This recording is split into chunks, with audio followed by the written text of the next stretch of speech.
elle était bien, elle était en bonne santé, et elle a fait un échodoppler hépatique qui s'est retrouvé, qui est revenu négatif. Il y avait rien du tout, hein, aucun caillot dans le foie, rien du tout, nulle part. Et puis, elle sort de l'examen et 5 minutes après, elle est morte sur le bitume du parking de l'hôpital, quoi.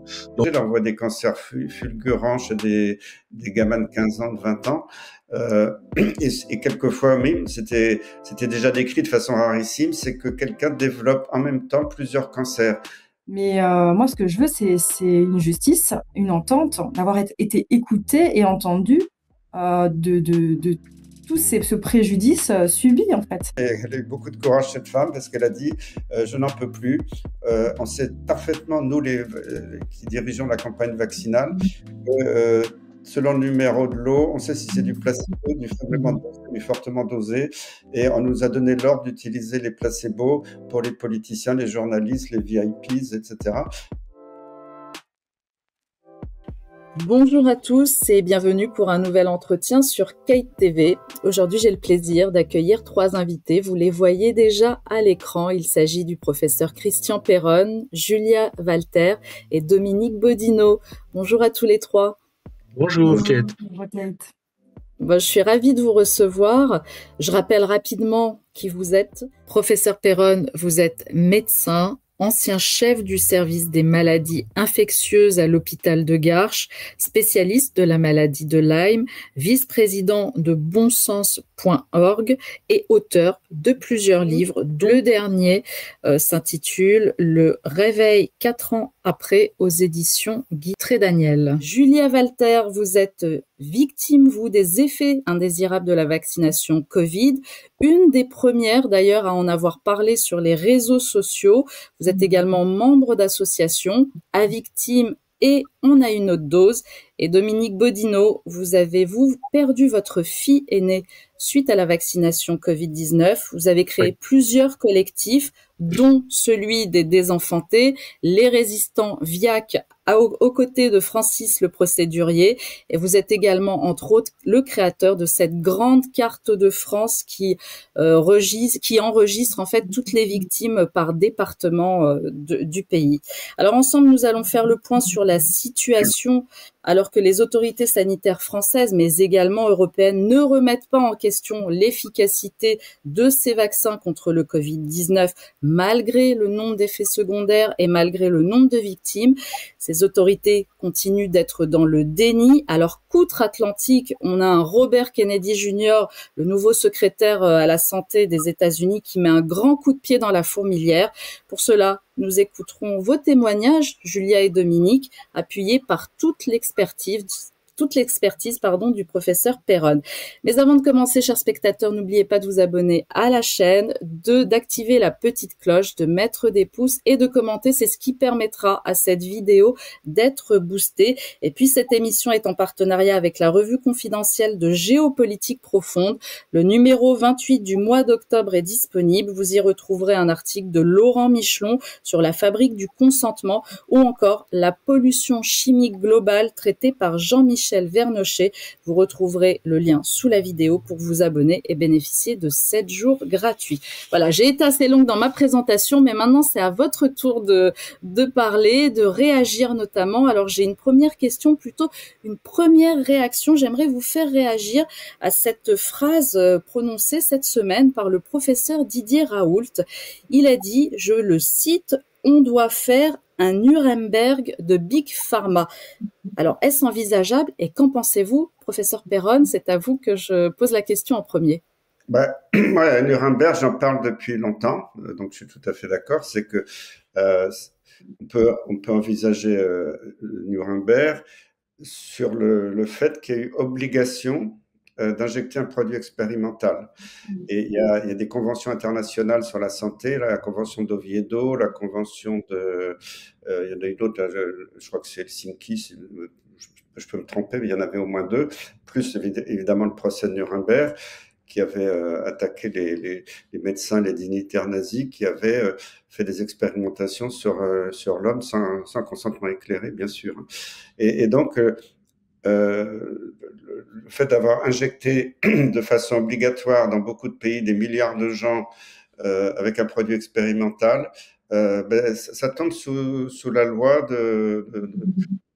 c'est pas une loi, Nuremberg c'était un code, mais enfin ça tombe sous les conventions internationales. Et tous les gens qui ont fait cette promotion, que ce soit les médecins, les experts, même les journalistes qui ont fait la promotion de tout ça, peuvent tomber un jour et être mis en examen par un tribunal international et jugés comme quelque chose contre c'est assimilable à un crime contre l'humanité et c'est imprescriptible en plus. Donc c'est pour ça que je pense qu'ils ont très peur actuellement. Mais moi, ça fait des années que je le dis. Je l'avais dit même dans l'émission d'Hanouna en direct il y a quelques années, quand j'étais encore invité chez Hanouna. Je l'ai dit souvent dans mes interviews, donc je suis totalement d'accord.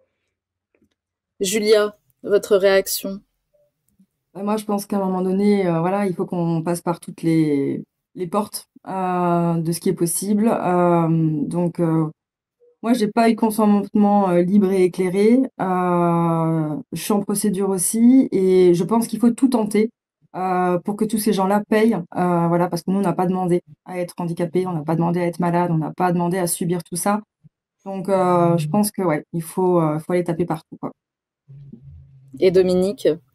En fait, oui, la procédure donc d'un code de Nuremberg adapté pour Big Pharma, enfin et tous les responsables de la chaîne serait quand même envisageable. Il faudrait pas appeler ça tout à fait pareil, peut-être, mais avec le principe identique, c'est-à-dire que les vrais coupables comparaissent en fait devant un tribunal indépendant et capable de juger sans concession, parce qu'il faut pas de concession. Eux, ils n'en ont pas fait pour tuer les gens. Ils n'en ont pas fait pour les rendre invalides.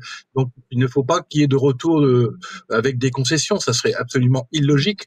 Et donc, oui, il faut absolument faire un truc de ce genre-là quand le moment sera venu. J'espère le plus tôt possible, puisqu'on attend tous que ça arrive, hein, bien sûr.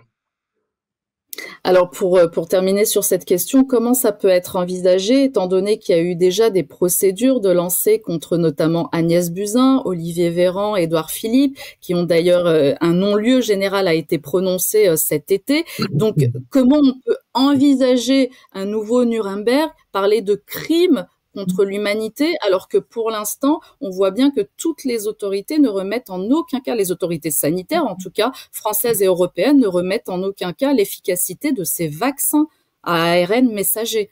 Donc il y aura en France quelqu'un comme Macron ou à l'Europe quelqu'un comme Ursula von der Leyen, il n'y a aucune chance, parce que les juridictions sont quand même sous contrôle des politiques. Donc, à mon avis, ça va venir de l'extérieur, parce que les données, elles sont sorties. Il y a quand même, il suffit de lire le livre de Pierre Chaillot sur les statistiques des morts après les soi-disant vaccinations, le livre de Cornello qui est remarquable sur la pandémie. Tout est dit. Moi, je suis en train de préfacer un livre d'un expert qui a travaillé pour Pfizer et qui dit que rien n'a été fait de façon légale dans le développement préclinique, c'est-à-dire que les études animales ont été bâclées. Il fallait 2 espèces animales, il y en a eu qu'une. En plus, il y avait des anomalies chez les bébés rats qui étaient nés après l'inoculation. Tout ça a été passé sous silence. Il y a plein de choses il y avait une américaine qui avait publié dans le British Medical Journal la grande étude soi-disant qui démontrait que le vaccin était efficace. C'était dans le New England Journal of Medicine. Elle avait répliqué parce qu'elle avait travaillé pour une boîte américaine qui sous-traitait pour Pfizer les données statistiques. Elle avait dit il y a des données qui ont été truquées. Donc on sait que les études ont été mauvaises, truquées. Si vous vous souvenez, comme ils ont vu que la plupart des effets secondaires, c'est dans les 15 premiers jours, ils ont dit, tout ce qui survient avant 15 jours, c'est pas des effets secondaires. On considère que les gens sont pas vaccinés, donc ils sont dans le groupe soi-disant témoin. Ce qui est une arnaque totale, parce que ça fait disparaître plein d'effets secondaires inoculés. C'est pareil, au bout assez rapidement, alors qu'il y avait beaucoup d'effets secondaires, ils ont dit, les pauvres personnes du groupe témoin, c'est une perte de chance qu'ils soient pas inoculés. On va tous les inoculer. Donc après, ils ont inoculé le groupe témoin. Donc on pouvait plus voir de différence entre les groupes. Bon, tout ça, c'est détaillé. Il y a des experts qui l'ont fait sortir, qui l'ont publié dans des articles internationaux, dans des livres. Les données, elles sont là. C'est juste qu'en France, en tout cas, elles sont totalement masquées par les autorités, masquées par les journalistes. On paye des fact-checkers pour nous crier dessus dès qu'on essaie de dire la vérité en disant qu'on est des complotistes. Mais ils sont mal, ces gens-là, parce que petit à petit, ils vont être acculés dans un coin et ils pourront plus reculer, parce que l'évidence, ça va être mondiale. Et c'est pour ça qu'il faut remercier Kennedy, qui fait un travail fantastique d'éclairer finalement d'abord le peuple américain, mais même le monde entier, et d'exiger de la transparence. Il est en train de faire un sacré boulot, notamment il a dégommé tous les présidents et directeurs corrompus des grandes agences américaines pour les remplacer par des gens honnêtes qui commencent à faire un très bon boulot. C'est comme en quelques mois, c'est assez remarquable. Donc tout ça va sortir, mais tant que le pouvoir politique en France sera le même, en France, il n'y a aucune chance. Avec l'association Bon Sens, on a fait des dizaines et des dizaines de procédures. À chaque fois, c'est tombé à l'eau. Et pour la Cour de justice de la République, parce que moi, j'avais été invité 2 fois comme témoin quand il y a eu la préparation du procès contre les ministres. J'avais aucune illusion, parce que la Cour de justice de la République, qui a été créée par Édouard Balladur, si jamais il y a une chambre d'instruction, moi j'avais été auditionné par la présidente de la chambre d'instruction, qui est une magistrate très compétente, mais elle m'avait expliqué que si les ministres sont mis en examen, ce qui a été le cas, le jury est composé de 4, je ne sais plus le chiffre exact, mais c'est de l'ordre de 4 magistrats professionnels et d'une douzaine de parlementaires.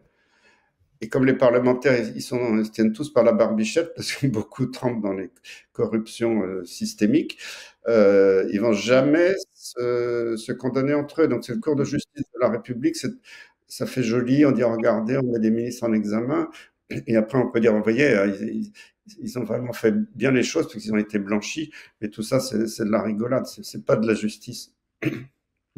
Alors, il y a aussi la réalité. La réalité, c'est vous qui allez témoigner, hein, Julia et Dominique. Alors, Julia, vous, ça fait 4 ans que vous souffrez d'intenses douleurs. Est-ce que vous pouvez nous raconter un peu votre parcours et comment sont arrivés ces effets graves de la vaccination?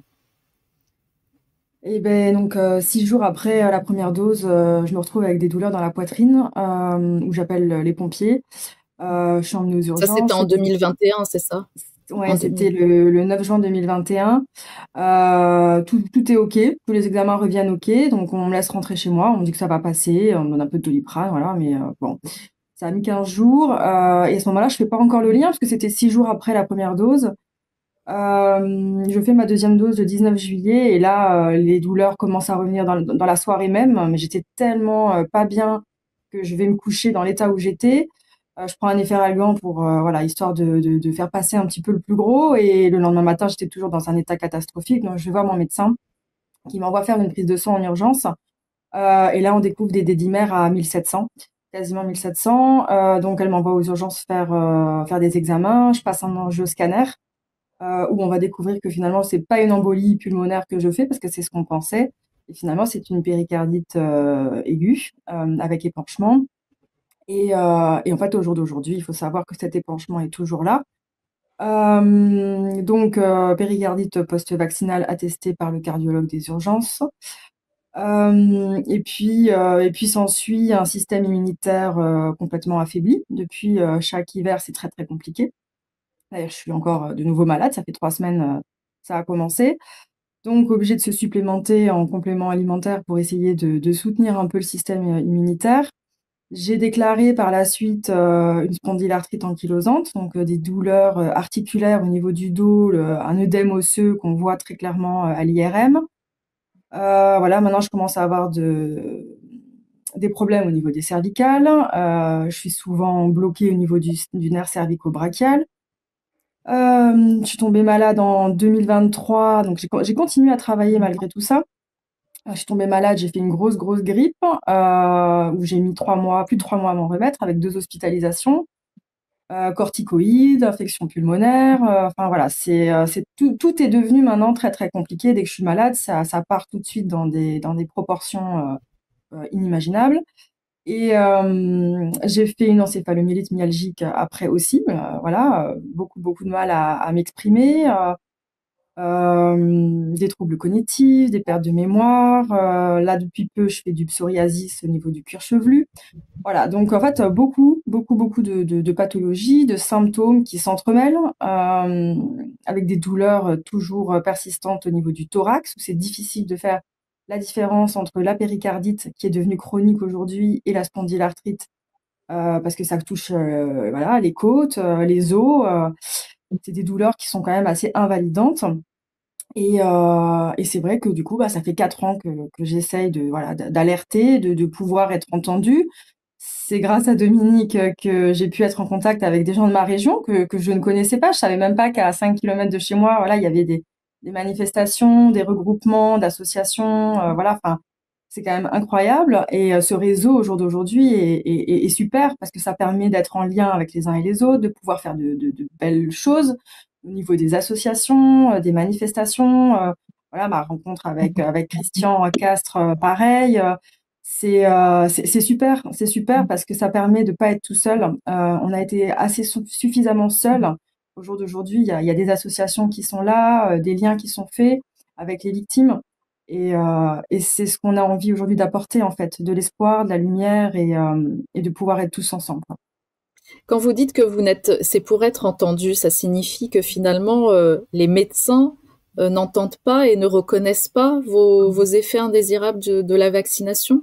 Alors moi, j'ai quand même la chance d'avoir des médecins qui ont quand même entendu, qui m'ont mis en relation avec d'autres médecins, dont mon interniste, qui me suit maintenant depuis plus de 3 ans. Les choses ont été faites. Bon, j'ai aussi poussé derrière, et c'est pour ça que j'invite aussi chaque victime à être acteur de sa santé, parce que faut pas attendre rien du tout de personne. Il faut s'écouter. On connaît notre corps, on sait de quoi on parle, on le vit au quotidien, ces douleurs, tout ce qu'on peut vivre. Personne ne nous connaît mieux que nous-mêmes, en fait. Et si j'avais pas poussé sur certains sujets, comme pour aller voir par exemple un neuropsy, pour aller faire des tests au niveau de la mémoire et tout ça, si j'avais pas demandé, ça serait pas arrivé. Voilà, donc je pense que c'est important de s'écouter et d'oser dire et de parler au médecin et écoutez-moi, en fait, je vous dis que ça et ça va pas. Est-ce qu'on peut aller voir tel ou tel médecin et renseignez-vous. Faut se renseigner, en fait, faut être acteur de sa santé et savoir de quoi on parle. Et c'est pas évident pour les victimes, ça je l'entends. C'est comme pour les dossiers MDPH, c'est pareil. C'est de l'énergie, c'est du combat. C'est pas évident, mais ça vaut le coup parce que derrière, après, il y a un soulagement, il y a une aide. Voilà, donc oui, il y a des victimes qui ne sont pas entendues, il y a des victimes qui sont complètement invisibilisées et qui sont ignorées de par leur médecin. Changer de médecin. Je sais qu'il y a aussi des... Alors, en fait, c'est compliqué parce qu'on sait qu'il y a des déserts médicaux aussi dans certaines régions. En fait, il y aurait tellement de choses à dire sur tout ça, c'est compliqué. En fait, il faut pas lâcher, il faut vraiment se battre. Et c'est ça qui est le plus compliqué en tant que victime, c'est qu'on n'a pas toujours l'énergie. On est épuisé par les pathologies, par les douleurs, mais il faut pas lâcher. Il faut pas lâcher parce que Mais est-ce derrière... qu'officiellement vous faites partie des statistiques des victimes d'effets indésirables des vaccins? Est-ce que vous avez été reconnu comme officiellement faire partie de ces victimes-là? Alors moi, j'ai fait remonter les choses à la pharmacovigilance. J'ai ma fiche danse bien établie. J'ai pas marqué ce fameux mot imputabilité dans cette fiche danse. Mais ça a été remonté. Mes chiffres sont quand même autour de 2 et 4 sur cette fiche danse. Donc, c'est quand même que ça a été pris en compte. Si ça n'avait pas été pris en compte, je serais autour de 0. Parce que 0, il n'y a aucune remontée. Voilà. Donc, oui, je pense être dans les statistiques. Surtout qu'en plus, ça a été fait quand même assez rapidement. J'ai eu la chance d'avoir la remplaçante de mon médecin en 2021 qui a tout de suite fait la remontée à la pharmacovigilance. Donc voilà. Là, j'ai mis à jour mes pathologies et j'attends toujours parce que la pharmaco de Strasbourg, c'est très très compliqué actuellement. Ils ne répondent même pas à Solidéclat. Donc voilà. Mais oui, je fais partie des statistiques. C'est reconnu dans la liste des effets indésirables de ces injections Pfizer. Voilà. Et oui, je fais clairement partie, même s'il n'y a pas cette imputabilité qui est notée ou notifiée. Je fais partie de ces statistiques, qu'ils le veuillent ou qu'ils ne le veuillent pas. Professeur Perron, est-ce que c'est important pour les victimes de faire ces remontées et d'insister auprès de la pharmacovigilance?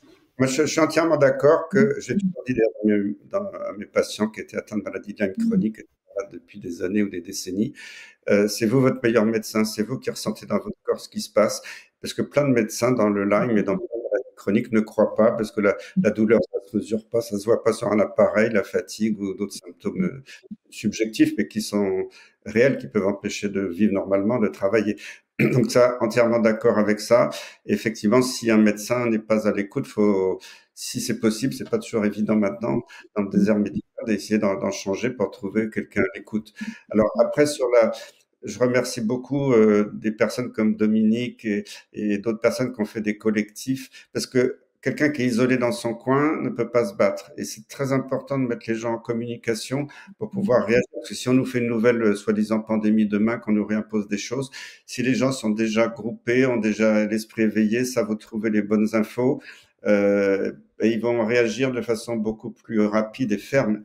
Alors, et ce qui est très bien aussi, alors je sais plus le nom, peut-être que Dominique pourra préciser, il y a un collectif qui aide à faire les déclarations à la pharmacovigilance. Parce que, c'est Solidéclat.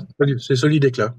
Voilà, parce que quand j'étais jeune médecin à l'hôpital, une déclaration de pharmacovigilance, c'était un papier A4 avec un stylo bille, on faisait quelques croix, bon, c'était anonymisé, mais on envoyait ça par fax à l'agence du médicament, et c'était fait. Maintenant, quand on veut déclarer, ça prend une demi-heure sur Internet, et les médecins généralistes ou spécialistes sont débordés, et ils sont de moins en moins nombreux. Ils disent, je vais pas passer une heure à faire une déclaration, ça m'emmerde, j'ai pas le temps. Et en plus, ils sont pas rémunérés pour ça. Et donc, beaucoup c'est pas forcément de la mauvaise volonté, c'est que ils n'ont pas le temps de passer pour chaque patient qui a un problème. Et puis quelquefois ils veulent pas déclarer parce qu'ils culpabilisent d'avoir injecté. Ils se disent, zut, si jamais après je suis mis en cause, si je reconnais que qu'il y a un lien entre l'inoculation et les effets secondaires, donc ils préfèrent laisser tomber. Et c'est pour ça qu'on estime qu'il y a seulement 1% des gens qui ont des effets secondaires graves qui déclarent. Et puis, alors, on peut théoriquement, alors il y a le médecin, alors, théoriquement, un patient peut déclarer lui-même, mais il faut que ce soit validé après par un médecin, je ne sais plus la procédure exacte. Oui. C'est compliqué, et Dominique précisera, parce qu'il étudie ça, mais c'est compliqué pour quelqu'un qui connaît rien en médecine de répondre à tous ces questionnaires, et finalement beaucoup de gens laissent tomber, ne déclarent pas. J'aimerais bien que Dominique réagisse et précise comment il faut faire pour déclarer, etc.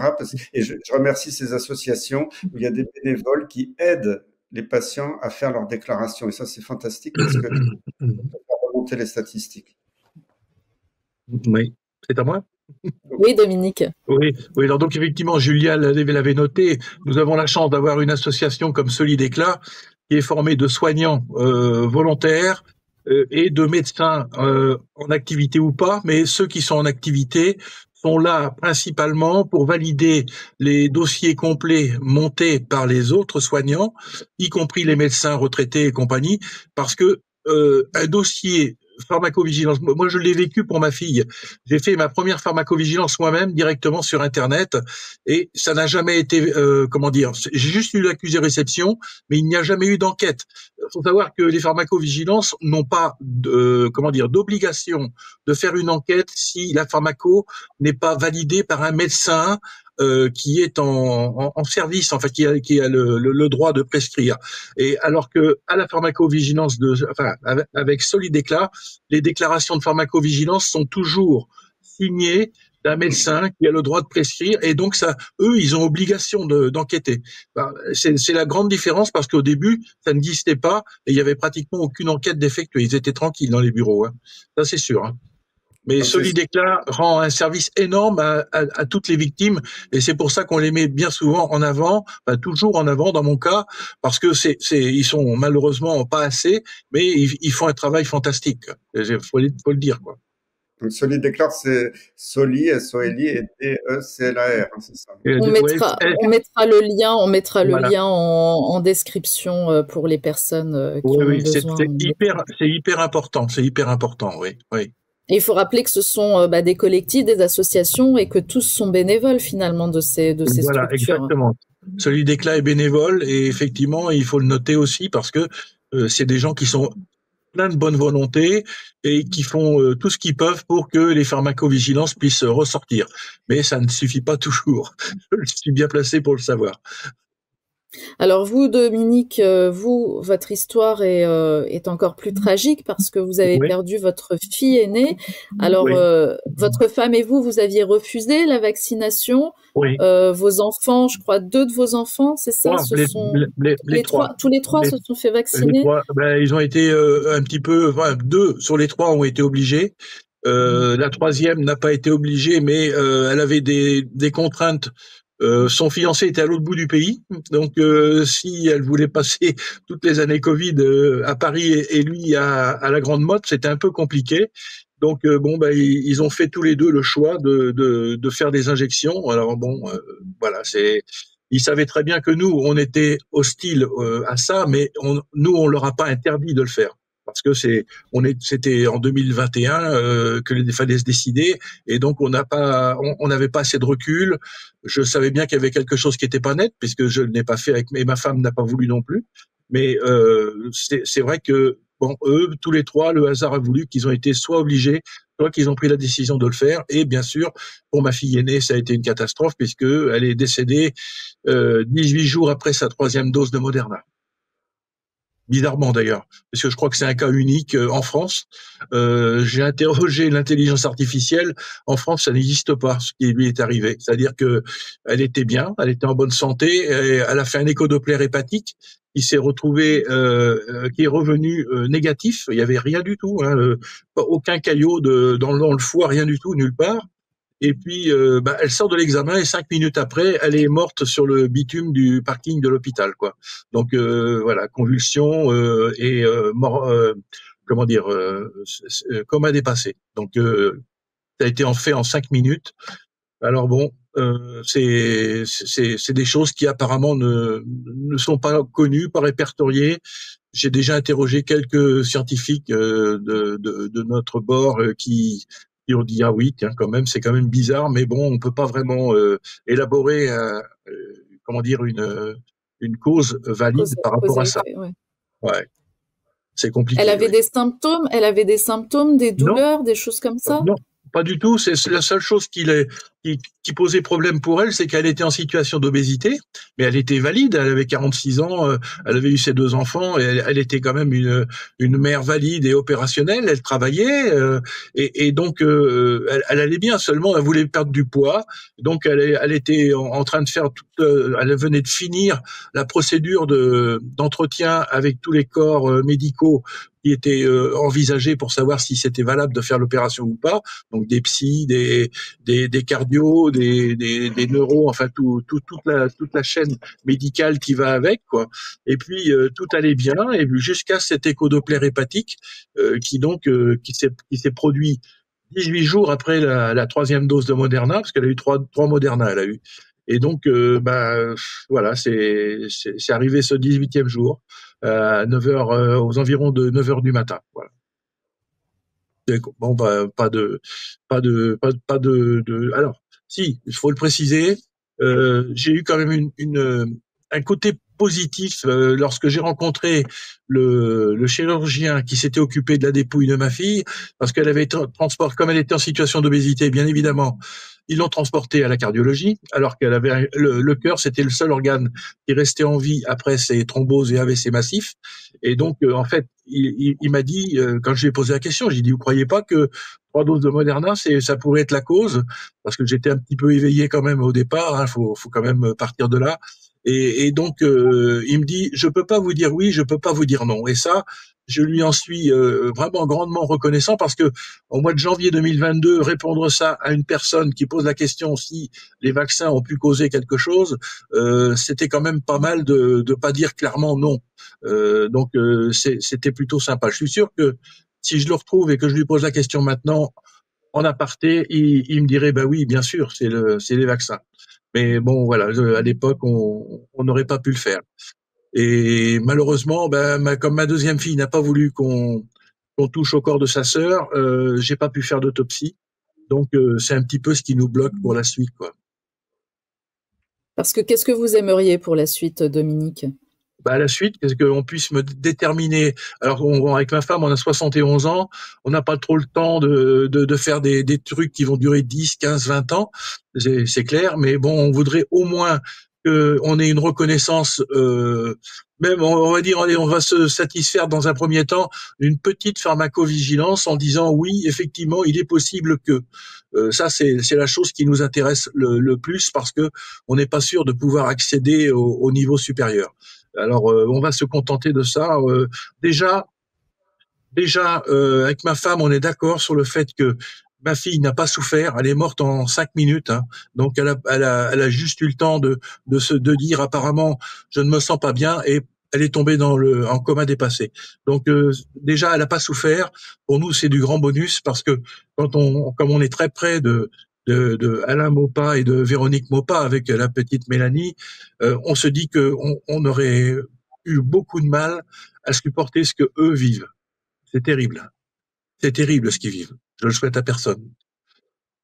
Quitte à mourir, quitte à avoir quelqu'un dans sa famille qui décède, autant que ça soit sans souffrance comme nous, quoi. Tranquille. Alors, il y a une autre particularité aussi, Dominique, c'est que vous êtes... Il faut préciser que Mélanie a une maladie de Charcot, qui est une maladie habituellement très rare, mais qui, dans le nombre, a quand même beaucoup augmenté depuis les campagnes d'inoculation du produit mental, et que certains cas ont été reconnus, mais pas tous. Et c'est une maladie qui n'a pas de traitement et qui est mortelle à moyen terme. Et donc, c'est terrible de se voir décliner comme ça.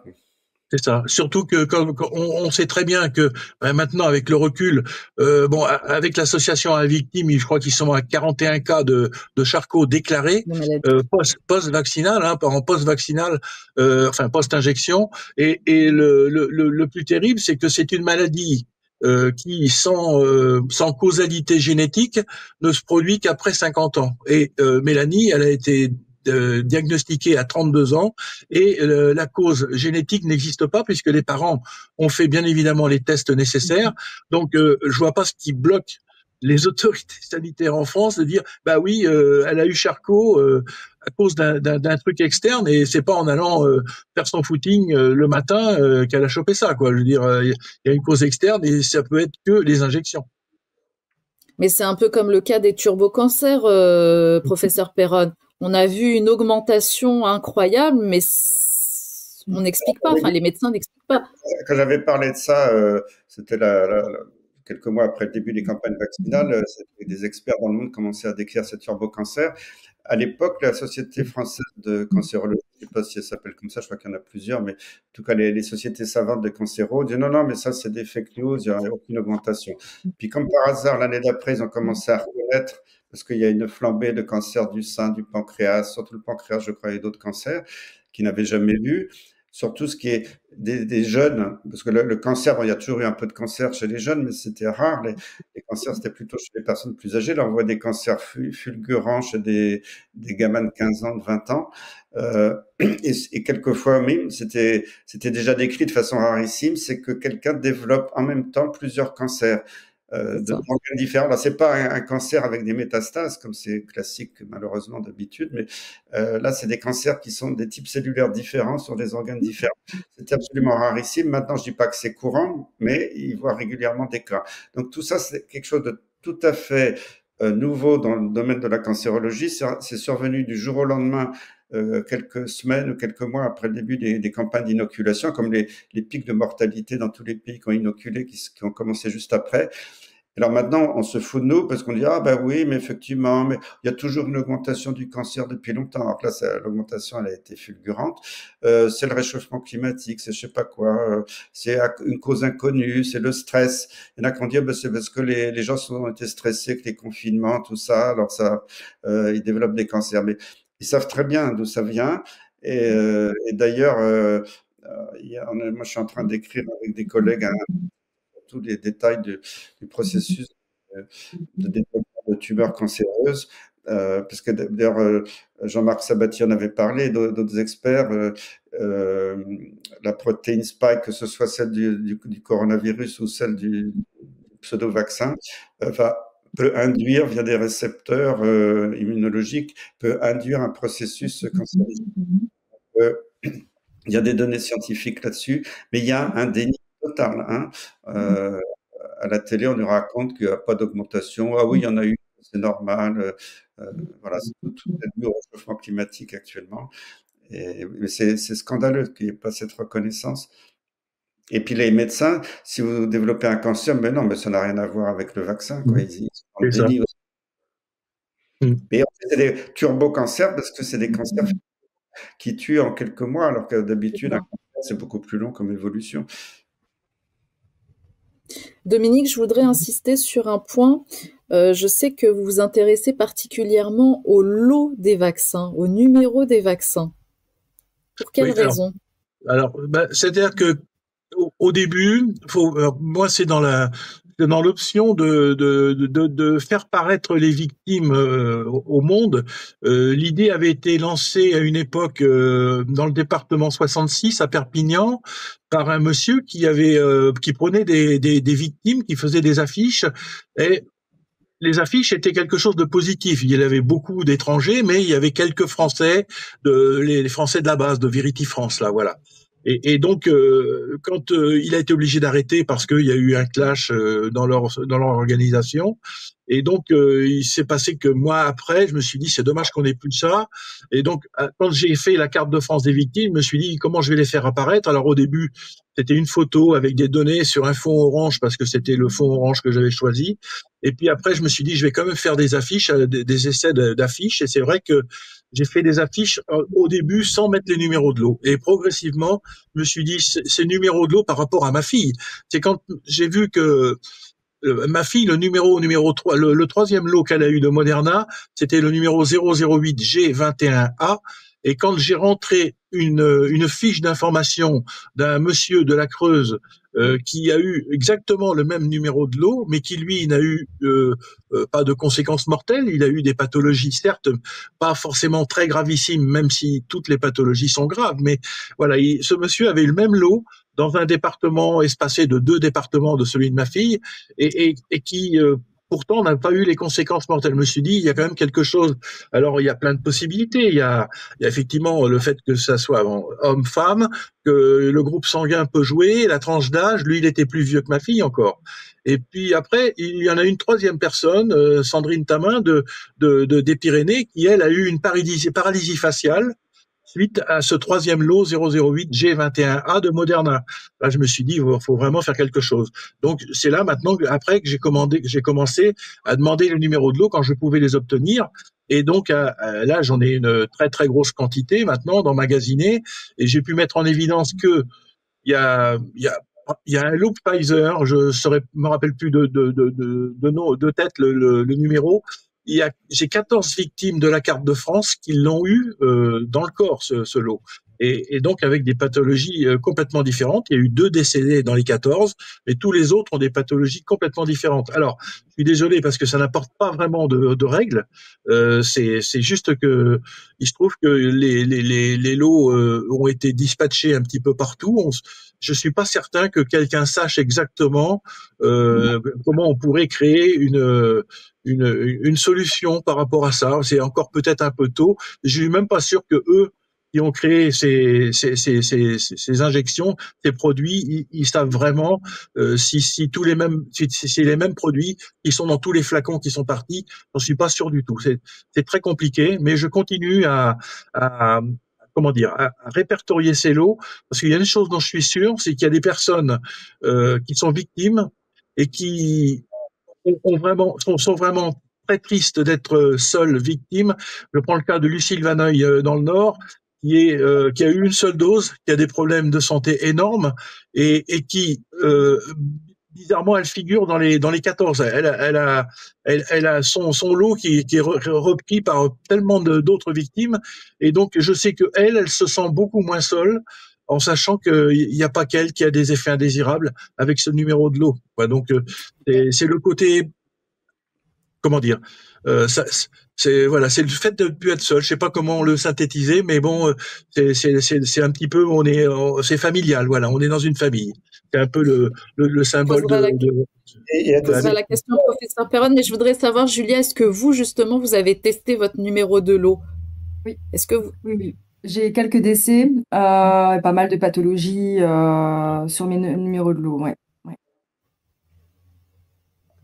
Que vous avez des personnes qui sont dans votre département, dans les alentours ou beaucoup plus éloignées?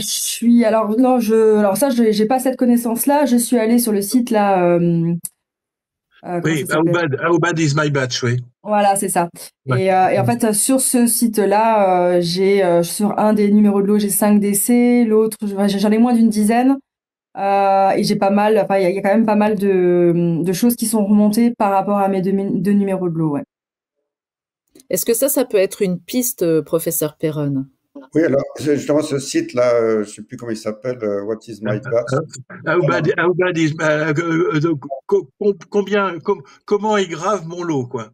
Voilà. D'accord. Le batch en anglais, c'est le lot. Effectivement, on peut, selon le numéro de lot, voir on voit qu'il y a des différences importantes de proportion d'effets secondaires. Et ça me rappelle, si vous vous souvenez, ça avait été médiatisé, peut-être pas sur TF1, mais sur beaucoup de médias alternatifs. C'était les premiers mois des campagnes vaccinales en Europe.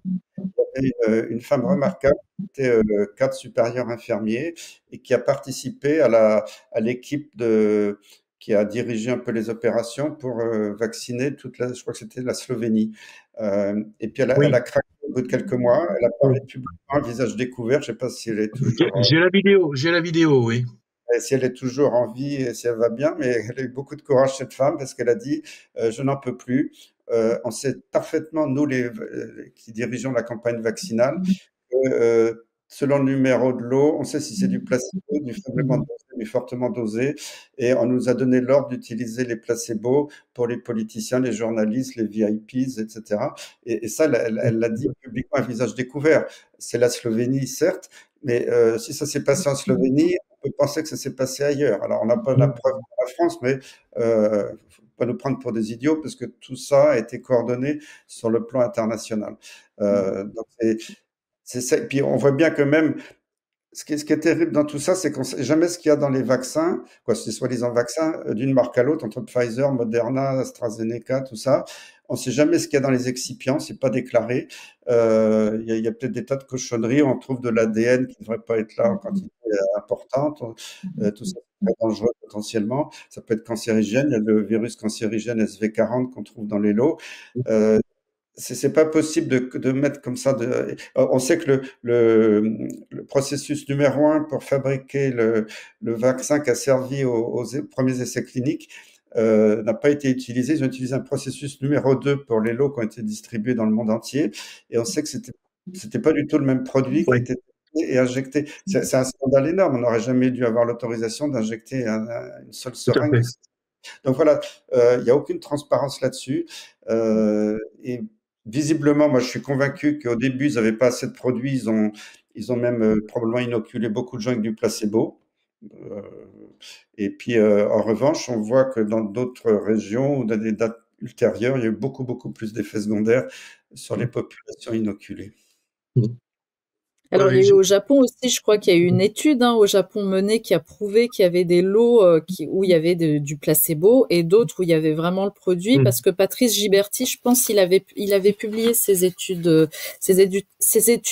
Mais est-ce que ça pourrait être une bonne manière d'amorcer finalement un procès Nuremberg, finalement, en prenant les lots? Ce serait peut-être une manière de prouver quelque chose, non? Oui, tout à fait. Après, maintenant, les lots... ce qui est dramatique dans cette crise, c'est que il n'y avait pas un laboratoire qui était d'accord ou qui était suffisamment compétent pour analyser totalement une dose de soi-disant vaccin. Moi, j'avais des gens qui avaient récupéré des fioles de vaccins qui m'ont dit est-ce que vous connaissez un labo qui pourrait les tester? Moi, j'avais contacté des laboratoires de biochimie, d'immunologie, mais le biochimiste, il va regarder que les molécules chimiques. L'immunologiste va regarder que ce qui est immunitaire. S'il n'y a pas de la microscopie électronique ou un spécialiste qui va chercher s'il y a des métaux lourds, s'il y a du graphène, s'il y a je sais pas quoi, ça sera pas fait. Donc, il faudra vraiment un labo qui soit multicompétent, qui rassemble une dizaine d'experts. Il faut que tous ces experts soient d'accord pour le faire, soient pas corrompus, n'aient pas peur de le faire. Et moi, quand j'avais trouvé un labo qui pouvait peut-être faire pas mal de choses, il m'avait dit ouais, d'accord, envoyez-moi les échantillons. Puis après, à la dernière minute, non, non, non, on peut pas parce que c'est trop dangereux pour nous.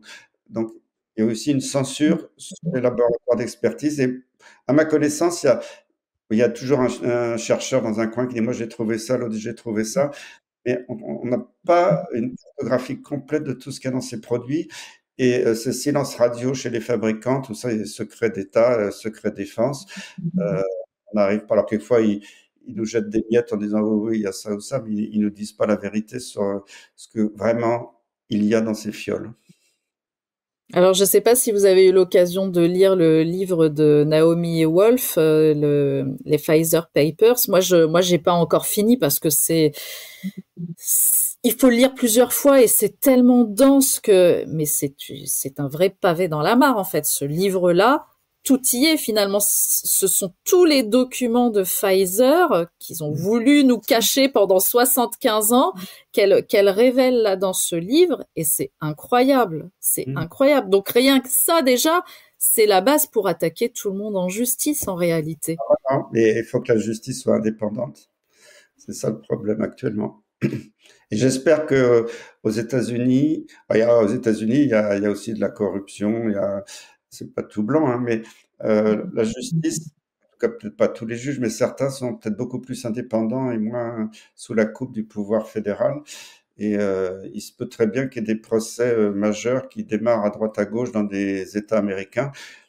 Je sais, moi, j'ai pas vu le détail, mais j'ai croisé un Allemand l'autre jour, je crois que c'était quand j'étais à Castres, qui m'a dit qu'en Allemagne, il y avait des procès qui démarraient.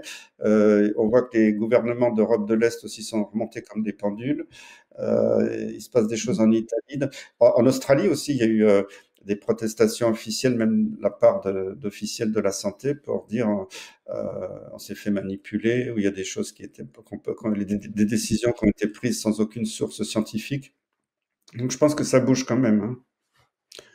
Est-ce que justement ce qui se passe actuellement aux États-Unis peut être finalement un espoir ici en France? Alors le premier point, c'est que les États-Unis ont annoncé officiellement leur retrait de l'OMS, alors que c'était le premier pays contributeur quand même à l'organisation. Alors j'ai noté à hauteur de plus de 1200 milliards de dollars en 2022 et 2023, donc c'est énorme.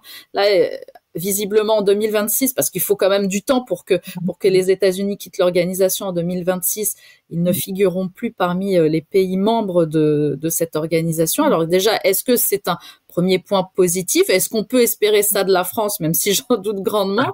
Et puis là, on a Robert Kennedy qui a annoncé à la fois la baisse des financements de recherche pour les vaccins à ARNM messager, mais aussi la restriction des recommandations vaccinales.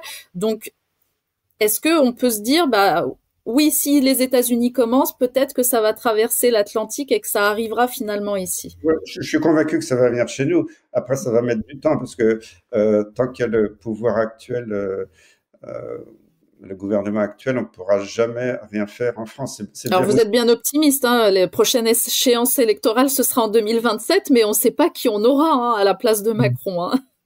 Non, mais ça va bouger, ça va venir de l'extérieur.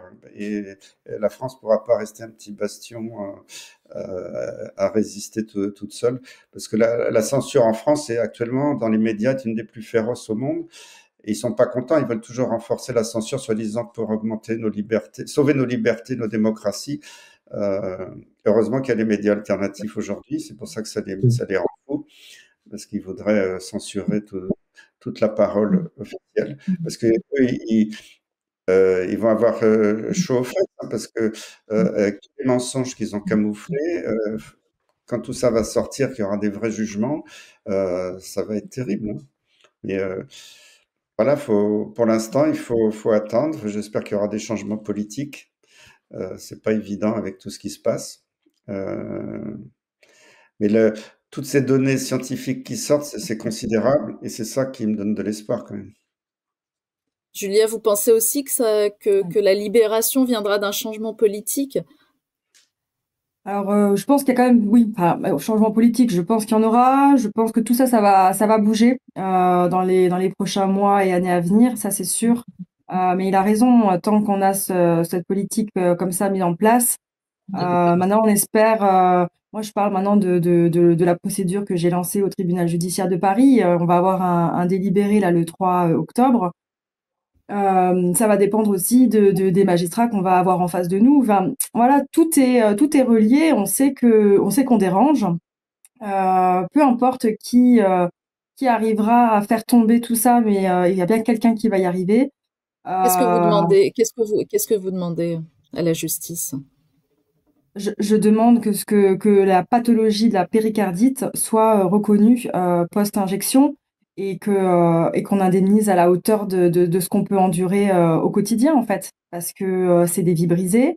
Je suis pas toute seule, j'ai mes 2 enfants, j'ai mon mari, j'ai mes parents, j'ai mes amis. Tous ces gens-là s'inquiètent de savoir ce qui va m'arriver. Enfin, on ne sait pas, on ne connaît pas l'avenir, hein. Mais moi, ce que je veux, c'est une justice, une entente, d'avoir été écoutée et entendue de tout ce préjudice subi, en fait. Donc, et il faut qu'à un moment donné, ben, les victimes soient indemnisées et entendues pour les souffrances qu'elles ont au quotidien. Et vous, Dominique, est-ce que ça constitue un espoir, ce qui se passe aux États-Unis en ce moment? Alors bon, moi je fais pas mystère de mes opinions par rapport à ça. Je suis clairement trumpiste et encouragé par le fait que Monsieur Trump ait pris quelqu'un d'un parti d'opposition pour être son allié au niveau médical, donc Monsieur Robert Kennedy Jr., puisqu'on parle de gens qui sont républicains et socialistes de l'autre côté, donc Démocrate. et démocrates. Voilà, en France c'est socialiste, et donc c'est un gros symbole, c'est un gros symbole, c'est s'unir pour faire tomber les pourritures et en France, on n'est pas prêt encore, malheureusement, et il y a personne, à mon avis, qui soit en mesure de prendre la relève. C'est pour ça qu'il va falloir trouver des solutions. On va pas non plus demander à des militaires, comme après-guerre, de créer un gouvernement, parce que les militaires seraient peut-être les personnes les moins, comment dire, les moins corrompus, parce que un militaire, ça obéit, c'est certain, mais ça peut aussi avoir ses propres idées. Mais est-ce que le pays est prêt à ça? J'en sais trop rien. Et est-ce que c'est la vraie solution? Je ne sais pas non plus. Mais c'est vrai que là, pour l'instant, les repreneurs, on va dire, il y en a pas tant, quoi. Ceux qui veulent nous vendre, moi, j'en veux pas toujours. En tout cas, on parlait tout à l'heure de l'influence des médias et de la propagande. Bah, cette propagande, elle perdure. Cette semaine, il y a eu, alors on enregistre, on est le 26 septembre là. Cette semaine, il y a eu une émission sur France 5 dans C'est à vous, suite à un reportage qui a été diffusé par BFM TV et ils ont interviewé en fait Jean-Marc Sabatier. Alors sans doute qu'ils ne savaient pas vraiment qui était Jean-Marc Sabatier, puisque vous avez eu vous un peu la même histoire, mais le professeur Perron, mais l'interview n'a pas été diffusée. Alors, le titre de cette émission, qui était, c'était juste je pense, un aparté qu'ils ont fait, remise en cause des vaccins aux États-Unis, un danger pour la France, point d'interrogation. Et là, on a le professeur Arnaud Fontanet, vous devez connaître, professeur Perron, qui déclare, je le cite, « La France était en Europe de l'Ouest le pays qui avait le plus de personnes qui émettaient des réserves sur le fait de se faire vacciner. Puis, quand les vaccins sont arrivés et qu'on a vu leur efficacité et qu'on a aussi pu voir leur innocuité, eh ben, la France est un pays qui a très bien vacciné, donc qui se félicite de ça. Et à côté, vous avez un journaliste du Parisien qui ajoute que depuis ce qui se passe aux États-Unis, on sent que les anti-vax, parce qu'ils parlent d'anti-vax, sont galvanisés par Kennedy. J'aimerais vous faire réagir à ces deux propos. Moi, j'ai jamais été anti-vax en général, parce que le problème de cette crise, le plus grand canular dramatique de cette crise, c'est qu'on a fait passer pour vaccin une thérapie génique expérimentale. Et donc, être contre une thérapie génique expérimentale, c'est pas être anti-vax, mais ils font exprès d'amalgamer. Là, ça a un effet dramatique parce que maintenant, les gens n'ont plus du tout confiance dans la vaccination en général. C'est un effet secondaire de leur connerie. Et oser dire que Fontanet aujourd'hui en 2025 dit ce vaccin il a marché alors que même Delfrécy et tout le monde a reconnu qu'il n'y avait aucun effet sur la transmission, alors que l'obligation était sur le fait que soi-disant il fallait absolument inoculer les gens parce que ça allait bloquer la chaîne de transmission, on n'allait pas tuer sa grand-mère ou son fils. Oser encore dire ça aujourd'hui, mais c'est absolument inimaginable. Je sais pas comment un gars comme ça peut encore parler. Et puis dire qu'il n'y a pas d'effet secondaire, qu'il y a une estimation de 17 millions de morts dans le monde de tous ces produits, c'est incroyable quand même d'oser encore dire ça aujourd'hui. Et bien sûr que tous ces gens-là étaient à la tête, je crois qu'il était membre du conseil scientifique avec Delfrécy, etc. Bon, c'est vrai que Delfrécy, quand Macron a supprimé le conseil scientifique, il a quand même commencé un peu à retourner sa veste pour se protéger en disant, mais finalement, quand on regarde ce qu'on a fait, notre action, elle a un effet proche de zéro. Il avait utilisé une phrase de ce style, hein.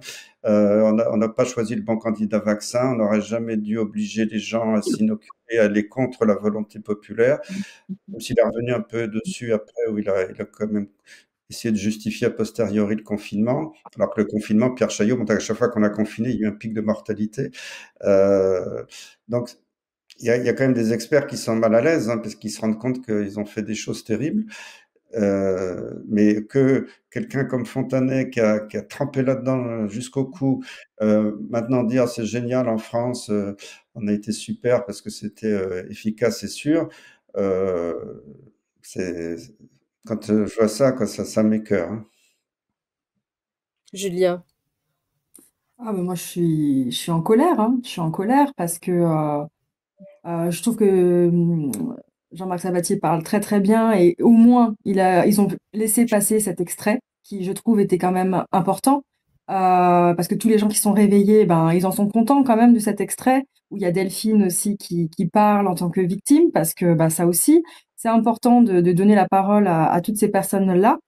Après, le titre me dérange fortement et la façon dont ça a été mené me dérange très fortement. Mais le message est passé et si ça a pu réveiller certains, quand même, ce petit extrait, et ben c'est toujours ça de prix en fait, parce que enfin, il y a eu quand même un réveil mondial avec tout ce qui s'est passé ces 4 dernières années. Donc ça, c'est déjà quand même une bonne chose. Euh, et même dans ma situation, je veux dire, j'imaginais pas tout ça.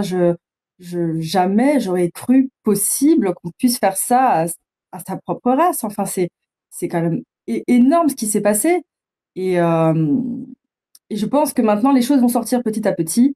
Et qu'en fait, c'est surtout que tous ces gens-là de ce que le professeur Perron a dit, tout ce qui a été dit, bah, ces gens-là, ils doivent être poursuivis en fait. Et il y a bien des gens qui vont devoir payer et assumer tout ce qu'ils ont fait, quoi. Et vous, Dominique? Disons que je trouve assez paradoxal de, de critiquer les gens qui se sont fait vacciner en les traitant d'anti-vax, alors qu'ils se sont fait vacciner justement.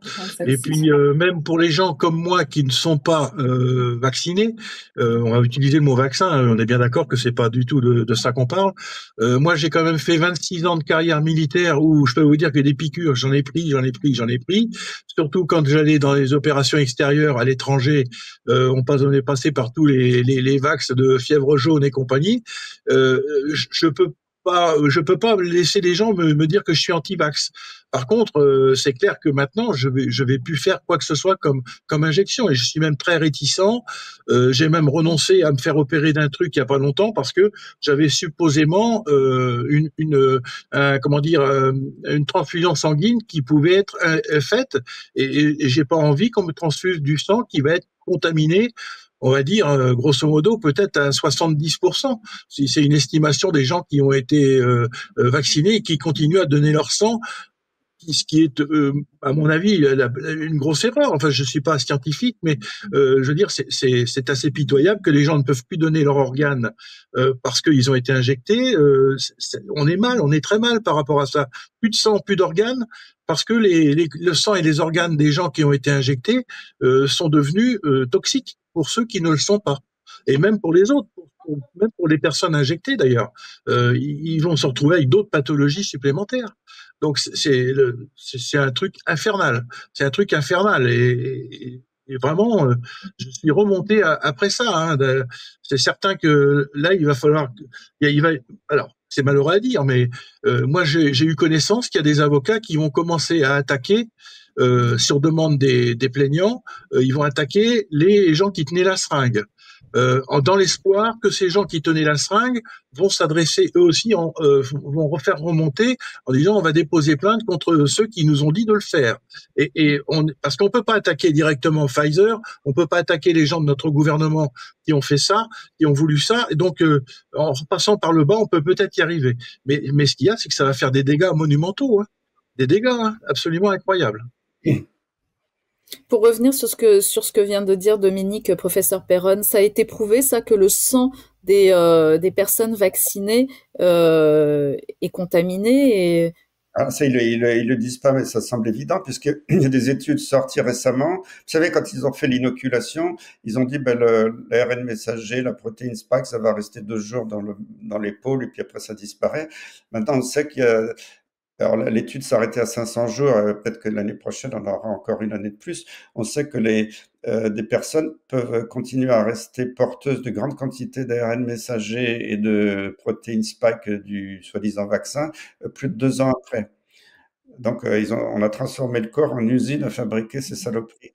Et en plus, ça va être hyper dangereux si un jour ils nous sortaient, donc ça a commencé chez les animaux, mais s'ils sortaient chez les humains, l'ARN messager autoréplicant, parce que là, leur argument, qui est quand même assez fallacieux, c'est de dire, bah, c'est bien que si c'est autorépliquant, on n'a pas besoin de faire de rappel, parce qu'une injection, ça va s'entretenir tout seul. Mais ça va s'entretenir ad vitam aeternam, le vaccin autorépliquant.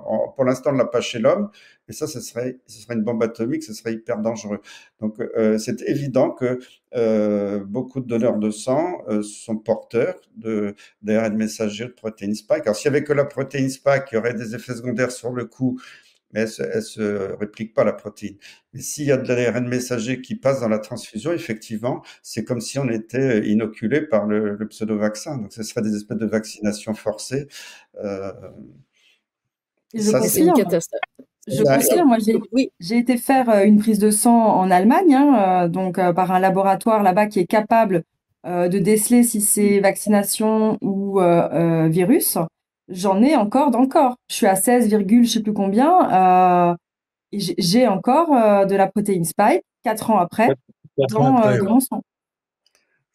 Donc ça c'est, et comme en France on peut pas choisir son donneur. Là, on pouvait faire des autotransfusions. Moi, quand j'étais à Garches, j'avais beaucoup de chirurgie orthopédique compliquée. Et quand c'était pas une chirurgie urgente, on pouvait 1 an à l'avance donner tous les mois une poche de sang, de son propre sang qui était stocké au congélateur pour le jour de l'intervention.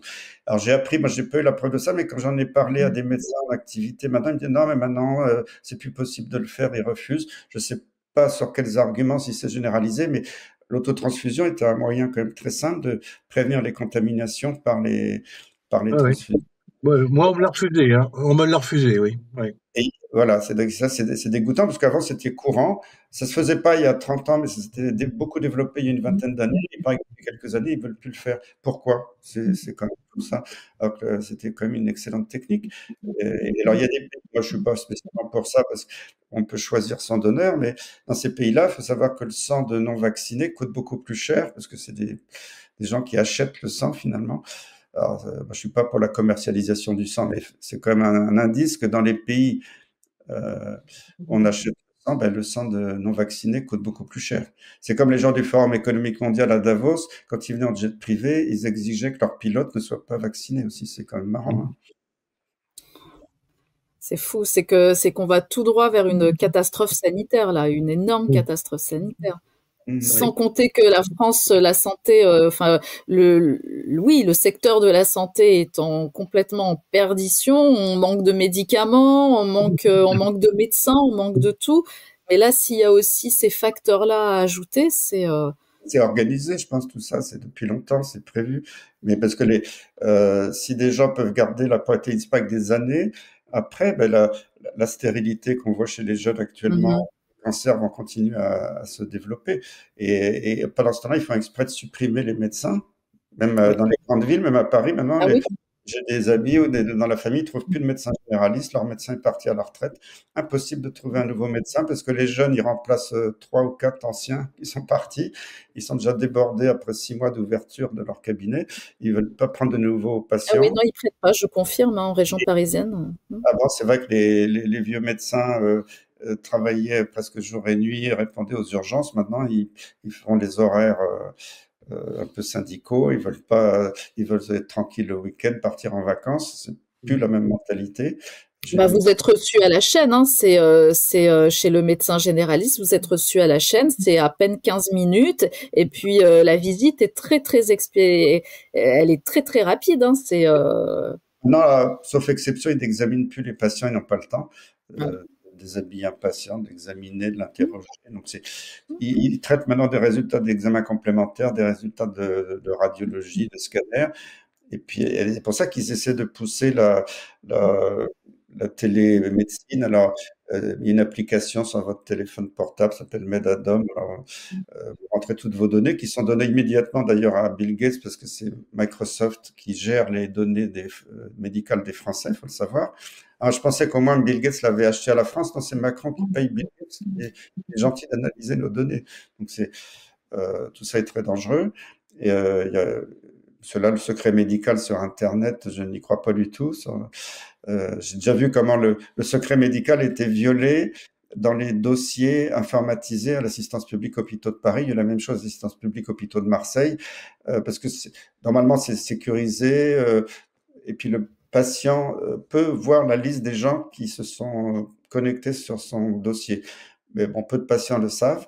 Mais par exemple, il y avait un doyen de l'université de Marseille. C'était pas Raoult, mais c'était un autre qui avait été hospitalisé pour quelque chose d'assez sérieux. Et après, quand il allait mieux dans sa chambre d'hôpital, ils s'étaient amusés comme ça à regarder qui étaient les médecins qui s'étaient connectés à son dossier. Et là, il a vu que la moitié des étudiants en médecine de la fac de Marseille s'étaient connectés. Parce qu'il suffit qu'il y en ait un qui donne le numéro de dossier du patient et hop. Et après, on sait que ça, des médecins de compagnie d'assurance peuvent pirater le système. Donc, je n'ai absolument aucune confiance dans tout ce qui est soi-disant informatique sécurisée. C'est pour ça qu'il faut se méfier de l'application sur la santé, je ne sais plus comment elle s'appelle. Je pense que c'est Amélie qui a proposé ça, Je sais plus, je m'étais inscrit pour voir, après je l'ai supprimé, parce que je m'étais amusé à regarder quelques mois après, j'étais allé 2 fois chez le dentiste, tous les détails de l'opération, les médicaments, tout était inscrit, donc après, ils peuvent C'est mon espace santé, non?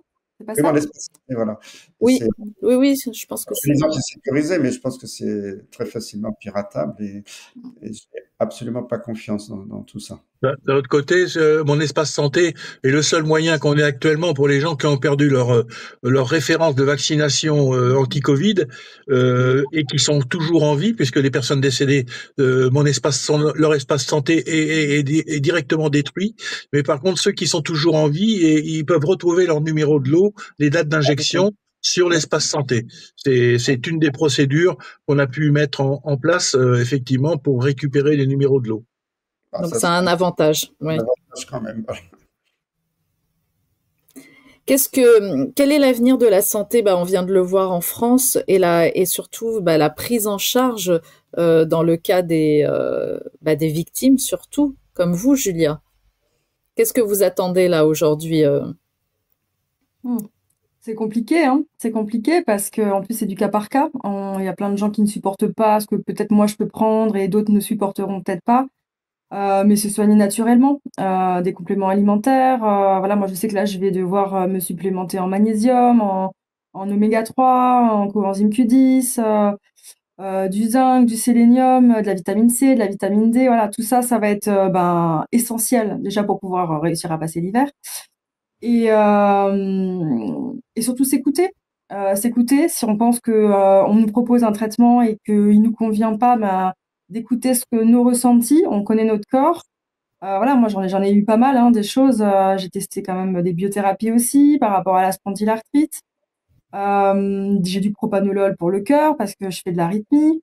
Voilà, donc ça va être occasionnel, ça va pas être tout le temps, bien qu'on m'en ait prescrit tous les jours. Non, je vais vraiment m'écouter, prendre les choses ponctuellement si j'ai besoin et se diriger vers de la médecine naturelle. Et bon, après c'est pareil, il faut trouver des personnes qui connaissent bien le sujet aussi, pas aller voir n'importe qui. Mais voilà, je pense que faire un petit peu sa propre analyse pour soi en fonction de ses pathologies, en fonction de comment on supporte les choses et de s'écouter, quoi. C'est primordial. Tant que ce sera encore autorisé, hein, parce que c'est pas gagné aussi la médecine alternative en France, c'est pas gagné. Et vous, Dominique, jusqu'où irez-vous dans votre combat et au sein des associations, des collectifs dans lesquels vous êtes engagés? Je pense que par rapport à mon engagement actuel qui date de du premier trimestre 2023, je pense que ça ne s'arrêtera que si ma santé décline suffisamment pour que je ne puisse plus faire ce que je fais actuellement, c'est-à-dire m'occuper des victimes. Je dis bien toutes les victimes parce que il y a certains moments où on m'a dit que les vraies victimes c'était les personnes décédées. Donc je précise ici que pour moi toutes les victimes sont des gens à prendre en compte et pas uniquement ceux qui sont décédés par rapport à mon statut par exemple. Bien évidemment, Julia a été une des premières effectivement à venir sur la carte de France et donc c'est bien naturel qu'elle soit présente aujourd'hui parce que c'est vrai que voilà elle représente ce que les associations et les collectifs peuvent faire, c'est-à-dire mettre en avant les victimes, toutes les victimes qui sont d'accord pour le faire. Et comme Julia est une personne qui est vraiment très réceptive et qui fait ses propres, elle nous l'a expliqué, ses propres recherches médicales, elle est une des plus performantes actuellement de ce que moi je peux voir par rapport à ma vision d'ensemble de la chose.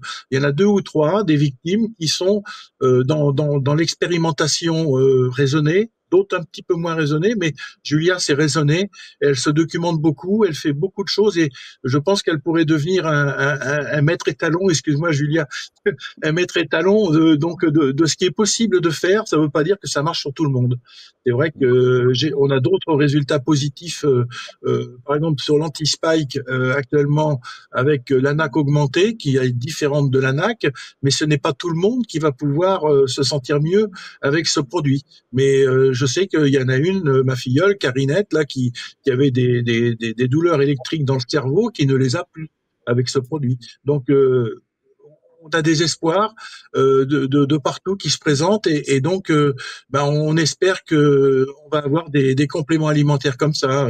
Je sais qu'il y a beaucoup de possibilités avec le CDS, des MSO, bleu de méthylène et puis plein d'autres possibilités. Donc voilà. Par contre, ça correspond pas à tout le monde d'une manière globale. C'est ça. Et puis j'aimerais insister aussi sur le cas de Julia et toutes les victimes aussi d'effets indésirables de la vaccination. C'est que cette vaccination, elle a bouleversé vos vies, mais dans le mauvais sens. C'est qu'aujourd'hui, voilà, tout a changé chez vous, voilà. Donc il faut pas minimiser. Ce que je veux dire aux spectateurs, c'est qu'il faut pas minimiser parce que tout à l'heure, Dominique, vous parliez des victimes, que toutes sont des victimes. Effectivement, oui. Quand on souffre au quotidien, voilà, c'est quelque chose qu'il faut vraiment avoir à l'esprit. C'est compliqué. En plus, Julia est toute jeune et moi, je l'ai rencontrée. C'était en février dernier, c'est ça, à Vierzon. Hein. Donc elle est toute jeune et bon. Vous n'étiez pas la seule, mais vous voir comme ça, enfin c'est bouleversant en réalité. Voilà, c'est bouleversant. Ça a bouleversé des vies, des milliers de vies, des millions de vies même de par le monde. Et effectivement, c'est un combat qu'il ne faut pas lâcher. Vous, professeur Perron, maintenant vous êtes à la retraite depuis quelques temps. Alors, moi aussi j'ai envie de vous poser cette question. Jusqu'où irez-vous en fait moi, j'irai dans le soutien. Jusqu'à la victoire finale. Alors, je voudrais rendre hommage aussi à Cécile Maïchak, c'est elle qui était à l'initiative du Doc Toto, qui avait créé récemment un mouvement qui s'appelle La Grande Famille, où elle a demandé à des experts de parrainer une victime de la pseudo-vaccination Covid, soit décédée, soit encore en vie. Alors, moi, le hasard a fait que j'ai parrainé Anthony Rio, donc j'en parle parce que les parents sont d'accord pour communiquer là-dessus, qui était un jeune étudiant en médecine, je crois qu'il avait à peu près 24 ans, il est en train de passer ses examens finaux dans ses études de médecine. Et puis là, le doyen de la fac l'a obligé à inoculer. On ne pouvait pas continuer ses études si on n'était pas inoculé. C'est encore un immense scandale parce que ces jeunes, ils ne faisaient pas de Covid grave. Hein, et le vaccin n'a jamais eu aucun rôle sur la transmission. Et il reçoit l'injection. Peu de temps après, il appelle sa mère parce qu'il vivait tout seul dans un petit logement. Je me sens pas bien, tout ça. Après, la mère n'a pas eu de nouvelles. Et quand ils ont débarqué, il était en train de mourir. Et il est mort très vite après. Et ce qui était dramatique, alors son professeur de médecine à Nantes a exigé une autopsie, ce qui est bien parce que malheureusement, ça ne l'a pas sauvé. Mais le gouvernement a dissuadé, voire presque interdit les autopsies en France, pour pas voir la cause des décès. Et là, ce pauvre gars, il avait des caillots partout dans le cerveau, le foie, la rate, tous les organes. et les anatomopathologiste qui pratiquent ces autopsies. Alors, il y en a surtout en Allemagne, aux États-Unis, parce qu'en France, il y a eu très, très, très peu d'autopsies. Ils appellent ça des calamars, c'est des caillots blancs caoutchouteux. Calamars parce ils épousent un peu la forme du réseau sanguin, alors que normalement, les caillots chez les gens décédés sont rouges et friables, donc c'est pas du tout la même consistance. C'est jamais vu dans l'histoire des médecins qui font des autopsies. Et ça, c'est la preuve formelle qu'il y a quand même des choses bizarres dans ces produits qu'on a inoculés. Donc voilà, je rends hommage à Anthony Rio, qui nous regarde de là-haut, et à sa famille surtout. Ces jeunes qui maintenant soit sont morts, soit ont une vie pourrie à cause de ces obligations. Donc moi, je continuerai à me battre jusqu'au bout, hein, je suis déterminé. Et plus on m'attaque, plus ça renforce ma combativité. Donc je n'ai pas peur de leurs attaques qui sont plutôt minables et qui sont basées sur du vent. Moi, c'est comme le bouquin de Kennedy, même mes bouquins, ils ont dit, ouais, Perron, il diffame, il va être attaqué en diffamation. Ils ont mis des cabinets d'avocats sur mes bouquins. Tout ce que je dis, il y a la preuve. Donc, ils n'ont pas pu m'attaquer. Hein. Comme Kennedy, il balance des noms, il balance des trucs, mais tout ce qu'il dit est prouvé. Donc, moi, je suis serein. Hein. Donc,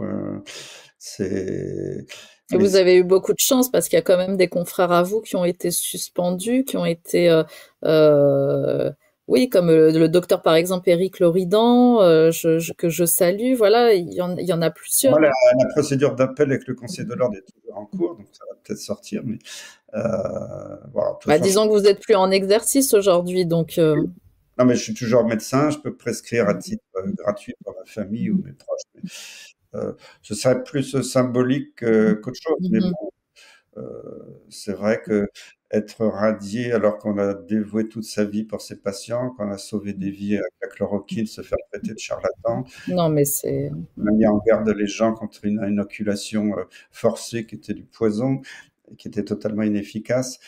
Parce que ça a été montré quand même qu'en santé publique en Angleterre, il y a plusieurs années après la première année de vaccination Covid, avait montré que les vaccinés mouraient plus que les autres. Moi, j'avais les chiffres, j'avais les données publiques de santé publique en Angleterre, je les avais envoyées à la chaîne de télé où j'étais intervenu. Et après, je me suis fait massacrer en disant que je disais n'importe quoi. Les données officielles anglaises, hein, c'est pas moi qui avais inventé. C'est ça qui les ennuie parce que, comme je connais bien le système de l'intérieur, en plus, tous les intervenants, plus ou moins des copains, que je connaissais tous hein, dans le milieu. J'étais au ministère, ils m'adoraient. J'avais travaillé pendant des années comme président de grandes commissions. Et du jour au lendemain, je suis devenu d'un collègue respecté et reconnu par les autorités. Je suis devenu un charlatan. Je me suis dit, il y a quelques-uns sont des gens intelligents. Il y en a peut-être 2 ou 3 au moins qui vont réagir, qui vont me suivre. Eh ben non, tous couchés. Alors ça m'a fait de la peine pour eux, quoi, parce que je me dis, je pense que je sais pas comment quelquefois ils font pour se raser le matin, pour se regarder dans la glace. Hein.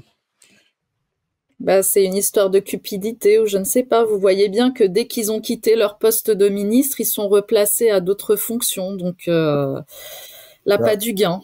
Et quand je vois la reconversion de Véran en journaliste, et Agnès Buzyn aussi, c'est pareil. Agnès Buzyn aussi. Et tous, j'ai envie de vous dire, Jean Castex et tous, on pourrait tous les citer. Donc c'est fou. Que Simès et Véran osent dire l'autre jour, c'est dans l'air, on crée une nouvelle chaîne pour contrôler la vérité de l'information scientifique de la part de c'est hallucinant. Ouais. Et c'est pour cela qu'on peut pas oublier et qu'on peut pas lâcher non plus. Et j'espère que nous, en tant que médias alternatifs, on va pouvoir avoir plus de poids. Parce que c'est peut-être que là aussi la bascule va se faire plutôt qu'avec les médias de masse où il faut plus rien attendre hein, de toute manière. Hein. C'est voilà, ça va être un combat assez long, mais bon, il va falloir être endurant.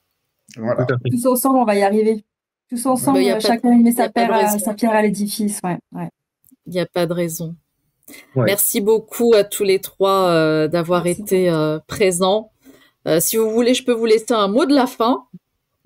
Si vous le souhaitez. Oui, vas-y, Christian. c'est que on en prend plein la gueule, c'est long, j'en ai ras-le-bol, mais restons optimistes, restons soudés. Si on est tous soudés, organisés, qu'on communique entre nous, on sera imbattable et on va finir par avoir raison. Mais c'est pas encore gagné, mais il faut garder l'espoir et le sourire. Tout à fait. Julia, tu veux dire quelque chose? Moi, je dis que oui, il faut garder espoir. Les choses arrivent doucement, mais sûrement. Et le fait d'être tous ensemble, de travailler main dans la main et d'avancer. Voilà, chacun fait sa petite part de colibri, comme dirait notre Macha. Voilà, on y arrivera, quoi qu'il arrive. Il faut juste pas perdre espoir. Et les associations, elles sont là. Voilà, s'il y a besoin de parler, d'être entendu. Il y a SOS Effets Indésirables aussi qui est là pour les victimes. Voilà, donc il y a quand même des choses qui sont mises en place pour toutes ces personnes qui souffrent. Vous n'êtes pas seul et gardez espoir. Voilà. En fait, Christian, tout à l'heure, il a parlé de Cécile Maïchak. Alors moi aussi, je vais en profiter parce que c'est vrai que Cécile est une personne absolument exceptionnelle dans notre milieu, qui fait des choses et encore des choses, qui a des difficultés aussi parce que, bien sûr, comme tous les autres qui font des choses, elle a des difficultés. Bien souvent à cause de gens qui ne font rien, comme tout le monde sans doute. Et donc je précise que effectivement moi aussi je suis le parrain d'une victime qui a la particularité d'avoir le même prénom que ma fille décédée. Elle s'appelle Karine. Et donc voilà, je suis son parrain. Et puis j'en profite pour la citer. Elle est atteinte de grosses pathologies. Elle fait partie des personnes qui testent pratiquement tout ce qui peut se présenter pour voir comment améliorer la situation. Sa situation, et c'est très difficile. Elle a beaucoup de pathologies graves et elle communique beaucoup aussi. Mais bon, voilà, je voulais dire ça. Et je voulais aussi dire une dernière chose, c'est que les victimes, toutes les victimes qui ont le courage de témoigner, de se signaler, de s'enregistrer quelque part, c'est justement le courage qu'il faut retenir, et c'est surtout que après, comme le dit si bien Mathieu, tout ce monde-là fait partie de la même famille. On est la famille, on est les victimes, les parents, les scientifiques, et donc tout ça, c'est la famille de ceux qui font les choses en France par rapport à ceux qui ne font rien ou qui font le contraire de ce qu'il faut. Voilà, c'est nous qui détenons sans aucun doute la vérité et qui faisons le mieux pour que, au mieux, on va dire au mieux, pour que les choses aillent de mieux en mieux, on l'espère tout du moins.